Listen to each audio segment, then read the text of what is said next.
تو باب حفظ السر، باب فی بیان حفظ السر، یہ باب ہے راز کی حفاظت کے بیان میں. حفظ حفاظت، السر راز.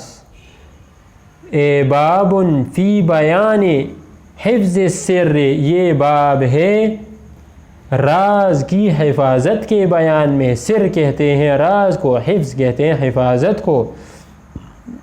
اب اس کے یعنی اس باب میں ساری رازوں والی باتیں ہوں گی.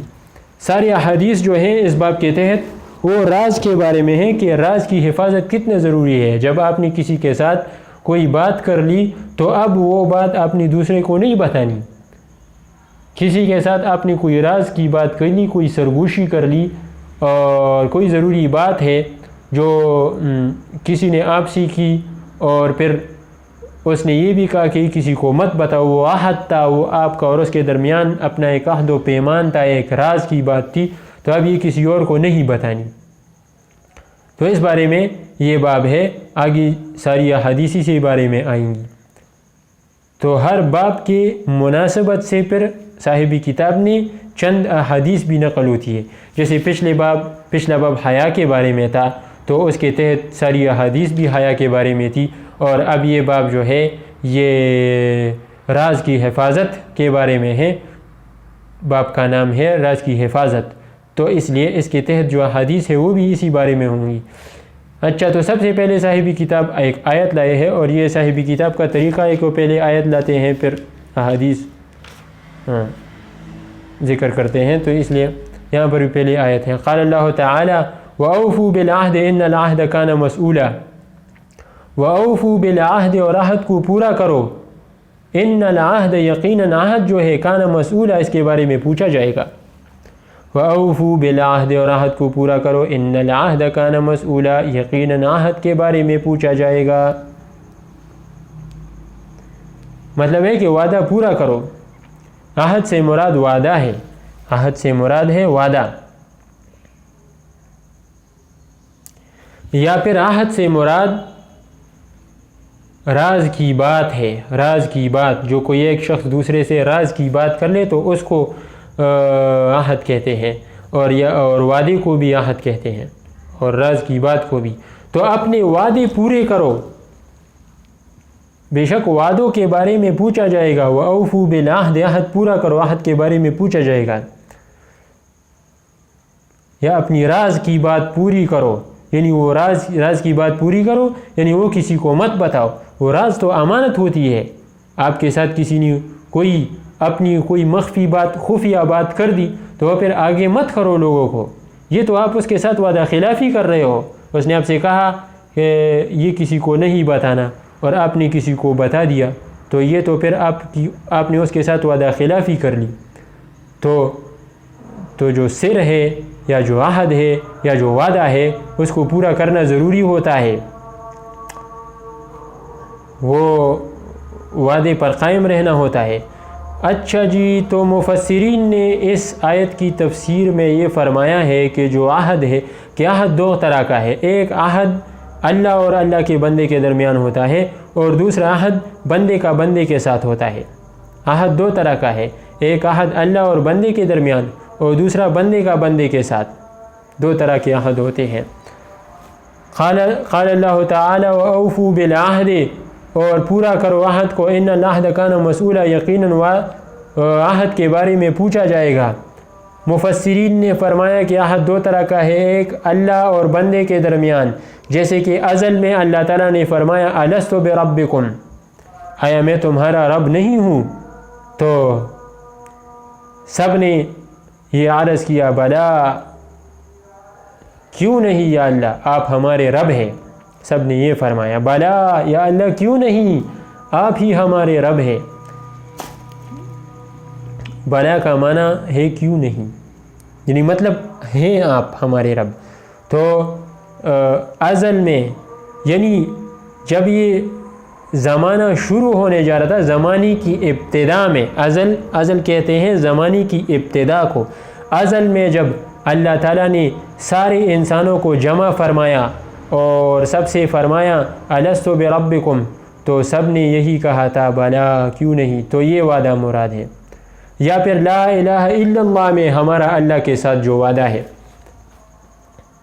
کہ اللہ دنیا میں جائیں گے اور آپ کے احکامات کے اوپر اپنی زندگی گزاریں گے، ہم آپ کی جو چاہت ہے اس پر زندگی گزاریں گے، ہم اپنی من چاہی زندگی نہیں گزاریں گے، ہماری چاہت آپ کی چاہت ہے، آپ کی چاہت ہماری چاہت ہے، جو آپ چاہو گے وہی ہم کریں گے۔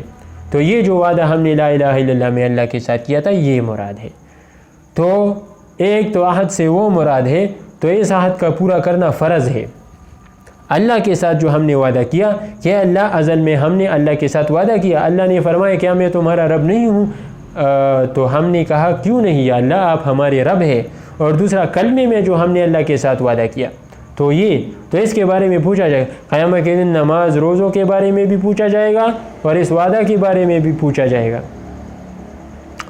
دوسرا جو ہے عہد سے دوسری قسم عہد کی دو قسمیں، پہلا قسم تو اللہ اور بندے کے درمیان کا عہد، دوسرا بندے کا بندے کے ساتھ عہد، یعنی کہ معاملات میں، تجارت میں اور دوسری جو دنیاوی معاملات ہے اس میں لوگ آپس میں ایک دوسرے کے ساتھ وعدے ہی کرتے ہیں، تو وہ مراد ہے کہ اگر کوئی کسی کے ساتھ کوئی وعدہ کرے تو اس وعدے کو پورا کرے، اس وعدے کا پورا کرنا بھی ضروری ہے۔ ہاں اگر وہ وعدہ وہ خلاف شرع ہے اور ایسا وعدہ کرنا جائز نہیں ہے شریعت میں، تو پھر معاملہ ختم کر دینا چاہیے، پھر جس کے ساتھ وعدہ کیا اس سے کہہ دینا چاہیے کہ اس طرح کا وعدہ کرنا جائز نہیں ہے، اس لیے ہم اس کو ختم کرتے ہیں۔ ہاں تو عہد سے ایک بندے اور اللہ کے درمیان کا وعدہ مراد ہے، اور یعنی عہد دو قسم پر ہے، بندے اور اللہ کے درمیان کا وعدہ، بندے اور بندے کے درمیان کا وعدہ، عہد وعدہ کو کہتے ہیں۔ تو دونوں قسم کے وعدے جو ہے پوری کرنی ضروری ہے، اور جو اللہ کے ساتھ وعدہ کیا وہ فرض ہے، اور بندے کے ساتھ جو وعدہ کیا ہے وہ اگر خلاف شرع نہیں ہے تو وہ بھی ضروری ہے اس کا پورا کرنا۔ وعن ابی سعید الخدری رضی اللہ تعالی عنہ قال قال رسول اللہ صلی اللہ علیہ وسلم، حضرت ابو سعید خدری رضی اللہ تعالیٰ عنہ سے روایت ہے، فرمایا قال رسول اللہ صلی اللہ علیہ وسلم، رسول اللہ صلی اللہ علیہ وسلم نے فرمایا، ان من اشر الناس عند اللہ، یقیناً بدترین لوگوں، ان من اشر الناس عند اللہ، یقیناً لوگوں میں سے بدترین اللہ کے ہاں، منزلتاً یوم القیامہ، مرتبہ میں قیامت کے نزدیک، الرجل وہ آدمی ہوگا، یفضی الی المرأۃ جو ملاپ کرے عورت کے ساتھ، جو ملاپ کرے عورت کے ساتھ یعنی ملاپ کرے اپنی بیوی کے ساتھ، المرأہ عورت کو کہتے ہیں، جو ملاپ کرے عورت کے ساتھ، وہ تفضی الیہ اور وہ ملاپ کرے اس کے ساتھ، ثم ینشر سرہا پھر پھیلا دے اس کے راز کو۔ دیکھو ایک دفعہ پھر سے ترجمہ دیکھو، عن ابی سعید الخدری رضی اللہ عنہ، حضرت ابو سعید خدری رضی اللہ تعالیٰ عنہ سے روایت ہے، قال فرمایا قال رسول اللہ صلی اللہ علیہ وسلم، رسول اللہ صلی اللہ علیہ وسلم نے فرمایا، ان من اشر الناس عند اللہ، یقیناً لوگوں میں سے بدترین اللہ کے ہاں، منزلتاً مرتبہ میں، یوم القیامت قیامت کے دن، الرجل وہ آدمی ہوگا، یفضی الی المرأۃ، اس کا لفظی ترجمہ تو ہے جو ملاپ کرے عورت کے ساتھ، اور وہ تفضی الیہ اور وہ عورت ملاپ کرے اس کے ساتھ، ثم ینشر سرہا اور پھر یہ پھیلا دے اس کے راز کو۔ یہ تو لفظی ترجمہ ہے، با محاورہ ترجمہ اس طرح کریں گے، یفضی الی المرأۃ جو اپنی بیوی کے ساتھ جمع کرے، وہ تفضی الیہ اور وہ بیوی اس کے ساتھ جمع کرے، ثم ینشر سرہا پھر یہ آدمی اپنی بیوی کے اس راز کو پھیلا دے۔ عام طور پر آج کل ہمارے معاشرے میں یہ ایک بیماری ہے کہ جب شادی ہو جاتی ہے تو شادی کی پہلی رات میاں بیوی کس طرح پہلی رات میں کیا کیا وہ یہ جو میاں ہے یہ اپنے دوستوں کو پھر ولیمہ کے دن بیان کرنا شروع کر دیتا ہے اپنے دوستوں کے ساتھ، یا پھر اس کے بعد جب یہ پہلی رات گزر جاتی ہے تو پھر اس کے بعد لڑکا اپنے دوستوں سے اور لڑکی اپنی سہیلیوں سے پھر یہ پہلی رات کے احوال بیان کرتے ہیں، حالانکہ یہ جائز نہیں ہے، یہ بدترین شخص ہے، اللہ تعالیٰ اس شخص کو ناپسند فرماتا ہے۔ یہ تو بیوی اور خاوند کے درمیان ایک راز ہوتا ہے، تو اس راز کو بیان نہیں کرنا چاہیے، یہ بدترین فعل ہے۔ تو اس سے منع فرمایا ہے کہ اللہ کے ہاں سب سے بدترین شخص وہ ہے کہ جو رات کو اپنی بیوی کے ساتھ جو کچھ کرے اس کو پھر لوگوں کے ساتھ بیان کرتا پھرے۔ اشر جو ہے یہ اس میں تفضیل کا صیغہ ہے، اشر۔ اور اچھا جی، اس میں تفضیل کا صیغہ ہے اشر، اور اس میں یہ جو حمزہ ہے یہ کثرت استعمال کی وجہ سے گر جاتا ہے۔ ہر بدترین کام کو اشر کہتے ہیں۔ رواہ مسلم، یہ مسلم کی روایت ہے، مسلم نے اس کو روایت کیا، رواہ مسلم روایت کیا اس کو مسلم نے۔ عن عبداللہ ابن عمر، عبداللہ ابن عمر رضی اللہ تعالیٰ عنہ سے روایت ہے، ان عمر رضی اللہ تعالیٰ عنہ کی عمر رضی اللہ تعالیٰ عنہ حین تعیمت بنتہ حفصہ، عبداللہ ابن عمر رضی اللہ تعالیٰ عنہ حضرت عمر رضی اللہ تعالیٰ عنہ کے بیٹے ہیں، یہ اپنے باپ کا واقعہ نقل فرما رہے ہیں کہ جب میری بہن حفصہ بیوہ ہو گئی تو اچھا پہلے جو ہے میں آپ کو اس حدیث کو الگ سے بیان کر دیتا ہوں اردو میں، پھر اس کا ترجمہ کر دیتے ہیں، پھر کچھ آسان ہو جائے گا۔ حضرت عبداللہ ابن عمر رضی اللہ تعالیٰ عنہ اپنے باپ کا واقعہ ذکر فرما رہے ہیں، اپنے والد کا، یعنی حضرت عمر رضی اللہ تعالیٰ عنہ کا۔ حضرت حفصہ بنت عمر رضی اللہ عنہ جب بیوہ ہو گئی، حضرت حفصہ رضی اللہ تعالیٰ عنہ کے شوہر کا نام تھا خنیس ابن حذافہ السہمی رضی اللہ تعالیٰ عنہ، یہ ایک صحابی تھے، خنیس ابن حذافہ السہمی رضی اللہ تعالیٰ عنہ صحابی تھے، اور غزوہ احد میں زخمی ہو گئے تھے، تو اسی زخم کی وجہ سے پھر یہ بعد میں وفات پا گئی، ان کا انتقال ہو گیا، تو حضرت حفصہ رضی اللہ عنہ پھر بیوہ ہو گئی۔ تو جب بیوہ ہو گئی تو حضرت عمر رضی اللہ تعالیٰ عنہ نے حضرت عثمان بن عفان رضی اللہ تعالیٰ عنہ جو تیسرے خلیفہ ہیں ان سے پھر ذکر فرما دیا اس کا، حضرت حفصہ رضی اللہ عنہ کا، کہ وہ بیوہ ہو گئی ہے اور اگر آپ اس سے نکاح کرتے ہو تو میں اس کو آپ کو نکاح میں دے دیتا ہوں، حضرت حفصہ رضی اللہ عنہ کو میں آپ کی نکاح میں دے دیتا ہوں، اگر آپ نکاح کرنے پر راضی ہوتے ہو، نکاح کرتے ہو تو ٹھیک ہے۔ تو حضرت عثمان رضی اللہ تعالیٰ عنہ نے پھر فرمایا کہ چلو میں اس کے بارے میں سوچوں گا، پھر بعد میں آپ کو بتا دوں گا۔ تو پھر چند دن بعد پھر بتا دیا کہ فی الحال میرا ارادہ نہیں ہے نکاح کا، یعنی میں فی الحال نکاح نہیں کرنا چاہتا۔ تو اس کے بعد حضرت عمر رضی اللہ تعالیٰ نے ابو بکر صدیق رضی اللہ تعالیٰ عنہ سے فرمایا کہ میری بیٹی حفصہ بیوہ ہو چکی ہے، اگر آپ راضی ہو اس کی نکاح پر، اگر آپ اس کے ساتھ نکاح کرنے میں دلچسپی لیتے ہو تو میں آپ کی نکاح میں دے دیتا ہوں۔ تو حضرت ابو بکر صدیق رضی اللہ تعالیٰ عنہ خاموش رہے، کئی دن گزر گئے پھر بھی خاموش۔ تو حضرت عمر رضی اللہ عنہ خفا ہو گئی کہ اس نے تو مجھے کوئی جواب ہی نہیں دیا۔ ادھر سے جب عثمان رضی اللہ تعالیٰ نے انکار کر دیا تو اس پر بھی رنجیدہ تھے، لیکن اس پر زیادہ رنجیدہ ہوئے کیونکہ وہ حضرت عثمان رضی اللہ تعالیٰ نے تو پھر بھی جواب تو دیا تھا لیکن اس نے تو جواب ہی نہیں دیا، تو اس لیے اس پر زیادہ خفا تھی۔ پھر رسول اللہ صلی اللہ علیہ وسلم نے نکاح کا پیغام بھیج دیا حضرت حفصہ رضی اللہ عنہ سے، نکاح کا پیغام، یہ حفصہ رضی اللہ عنہ یہ ام المومنین ہے، اس کے ساتھ پھر رسول اللہ صلی اللہ علیہ وسلم نے نکاح کر لیا تھا نکاح کا پیغام بھیج کر۔ تو جب نکاح کا پیغام بھیجا، نکاح ہو گیا، اس کے بعد ابو بکر صدیق رضی اللہ تعالیٰ عنہ آ گئے اور حضرت عمر رضی اللہ تعالیٰ عنہ سے عرض کیا کہ مجھے لگتا ہے کہ آپ میری طرف سے جواب نہ ملنے پر ناراض تھی اور ابھی بھی آپ مجھ سے ناراض ہیں کیونکہ آپ نے اپنی بیٹی حفصہ کا نکاح مجھ پر پیش کیا اور میں نے کوئی جواب نہیں دیا۔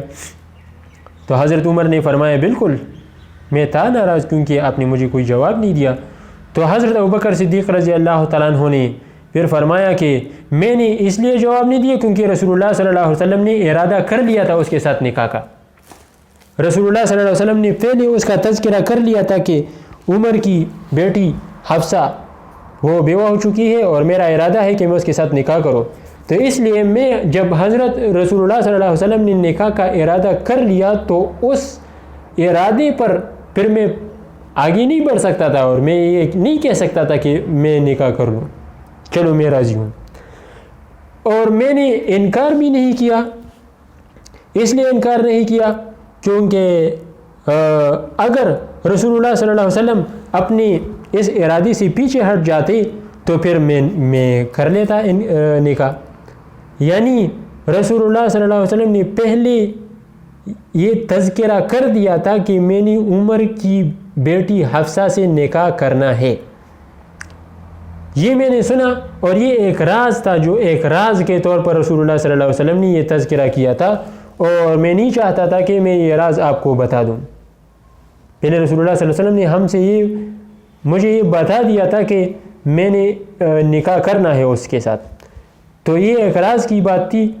تو اس لیے میں جب آپ نے مجھ سے کہا تو میں نے سوچا کہ رسول اللہ صلی اللہ علیہ وسلم نے تو ارادہ کیا ہے، تو اگر میں آپ کو بتا دیتا کہ رسول اللہ صلی اللہ علیہ وسلم نے اس کے ساتھ نکاح کا ارادہ کیا ہے تو پھر راز نہیں رہتا.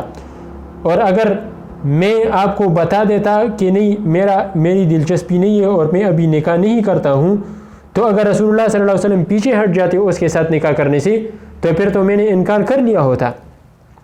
تو اس لیے میں نے اس لیے کچھ نہیں کہا کہ اگر رسول اللہ صلی اللہ علیہ وسلم اپنی اس قول سے پیچھے ہٹ جائے اور پھر نکاح نہ کرے تو پھر میں آپ سے کہہ دوں گا کہ چلو میں نکاح کرنے کے لیے تیار ہوں. تو اس لیے تو بات سمجھ آ گئی نا. تو یہ ہے، تو اس میں بھی وہ راز کی حفاظت والی بات آ گئی. تو چلو اس حدیث کو دیکھتے ہیں. عن عبداللہ ابن عمر رضی اللہ تعالیٰ عنہما، حضرت عبداللہ ابن عمر رضی اللہ تعالیٰ عنہما سے روایت ہے ان عمر رضی اللہ تعالیٰ عنہ، حضرت عمر رضی اللہ تعالیٰ عنہ حین تأیمت بنتہ حفصہ، جب بیوہ ہو گئی اس کی بیٹی حفصہ، بنتہ بیٹی اس کی حفصہ، یعنی جب میری بہن بیوہ ہو گئی. اچھا جی، تأیمت جو ہے یعنی بیوہ ہونا، بیوہ ہونے کو کہتے ہیں، بغیر شوہر والا ہونا. قال، تو حضرت عمر رضی اللہ تعالیٰ عنہ نے فرمایا لقیت عثمان بن عفان رضی اللہ تعالیٰ عنہ، میں عثمان بن عفان سے ملا. فعرضت علیہ حفصہ، میں نے پیش کیا اس پر حفصہ، یعنی حفصہ کا نکاح میں نے اس پر پیش کیا. فعرضت علیہ حفصہ، اس کا لفظی ترجمہ ہے میں نے اس پر حفصہ پیش کیا، یعنی میں نے اس پر حفصہ کا نکاح پیش کر دیا کہ اگر تم اس کے ساتھ نکاح کرنا چاہو تو میں تمہیں وہ نکاح میں دے دیتا ہوں. فقلت، میں نے کہا، حضرت عمر رضی اللہ تعالیٰ عنہ نے فرمایا میں نے کہا ان شئت، اگر تم چاہتے ہو انکحتک، تو میں تجھے نکاح میں دے دیتا ہوں حفصہ ابنت عمر، اپنی بیٹی حفصہ کو. قال، تو حضرت عثمان نے فرمایا سانظر فی امری، حضرت عثمان نے کہا یا حضرت عثمان نے فرمایا سانظر فی امری، جلدی میں سوچتا ہوں اپنے اس معاملے میں.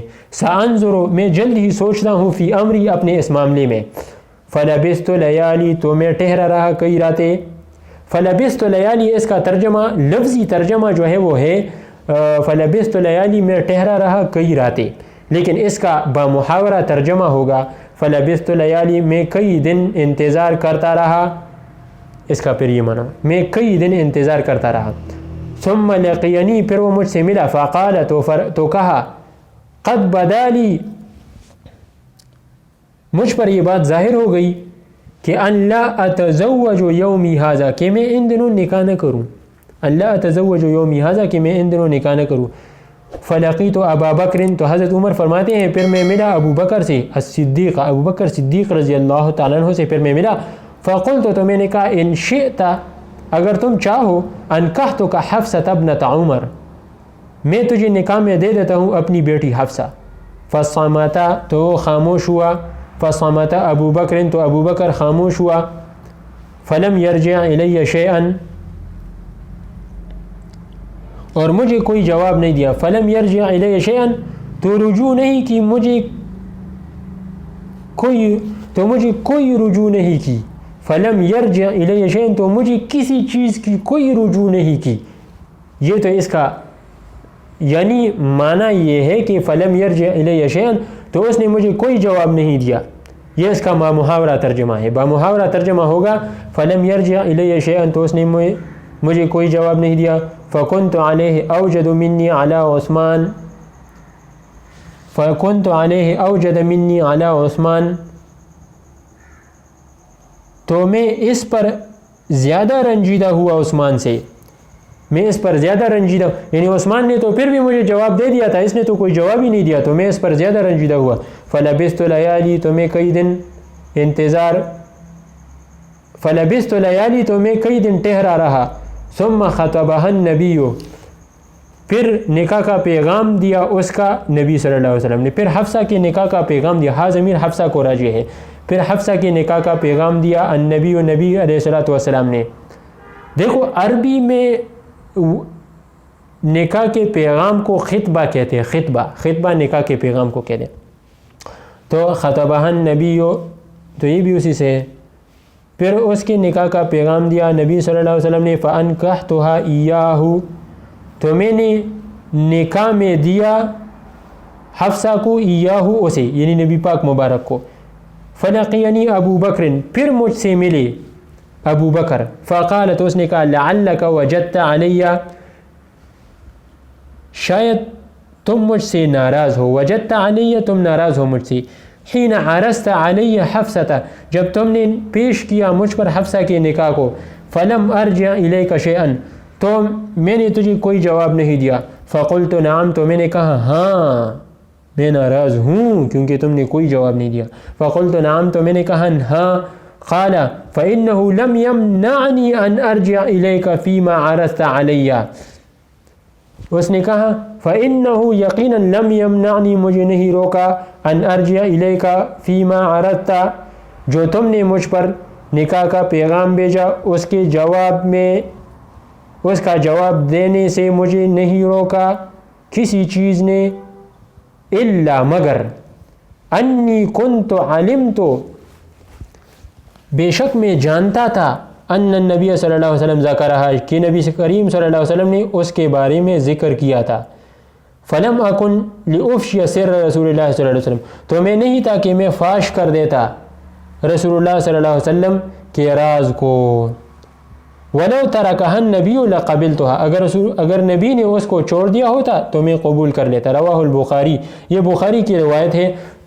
تو دوستو ابھی تو آپ کو پتہ چل گیا ہوگا کہ حضرت ابو بکر نے کیوں جواب نہیں دیا تھا، کیونکہ ابو بکر کو پتہ تھا کہ نبی نے اس کے ساتھ نکاح کا ارادہ کیا ہے، اور یہ چونکہ راز تھا تو ابو بکر یہ بتانا بھی نہیں چاہتا تھا، مناسب بھی نہیں تھا بتانا، تو یہ بتانا بھی نہیں چاہتا تھا. اچھا، جو مشکل الفاظ اس حدیث میں ہے صاحب کتاب نے اس کے معنی بھی ذکر فرما دیے. قولہ تأیمت، تأیمت، راوی کا یہ قول یا رسول اللہ صلی اللہ علیہ وسلم کا یا پھر حضرت عمر کا قول تأیمت جو ہے، تأیمت اے صارت بلا زوج، تأیمت کا معنی ہے صارت بلا زوج، بغیر شوہر کا ہو جانا، شوہر کے بغیر والا ہو جانا. صارت بلا زوج، وہ ہوئی بغیر شوہر والی، یعنی وہ بیوہ ہوئی. وکان زوجها توفی، اور اس کا شوہر وفات پا گیا تھا. وجدت غضبت، تو مجھ پر ناراض ہوا. وجدت غضبت، تو مجھ پر ناراض ہوا.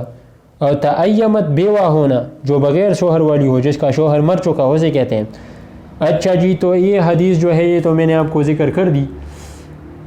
تو اس حدیث سے ہمیں یہ معلوم ہوا کہ اہل خیر اور صلاحیت کے سامنے اپنی بیٹی کا نکاح پیش کر سکتے ہیں. ہمارے معاشرے میں آج کل یہ عیب سمجھا جاتا ہے، یہ اچھی بات نہیں سمجھی جاتی کہ کوئی شخص اپنی بیٹی کے بارے میں کسی سے کہے کہ یہ میری بیٹی اپنے نکاح میں لے لو.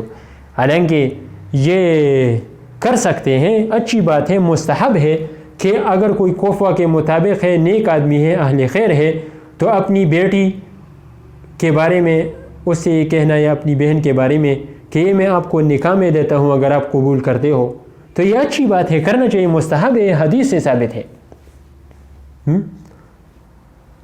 تو لیکن ہمارے معاشرے میں یہ اچھا نہیں سمجھا جاتا۔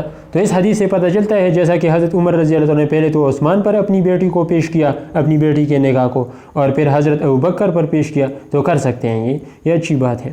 اسی طرح جب کوئی نکاح کا پیغام کسی کے پاس بھیج دے تو جب تک ان کے درمیان معاملہ ختم نہ ہو جائے، جس کے پاس نکاح کا پیغام بھیجا ہے جب تک وہ انکار نہ کرے یا پھر یہ خود ہی پیچھے نہ ہو جائے، درمیان میں کسی اور کو نہیں آنا چاہیے۔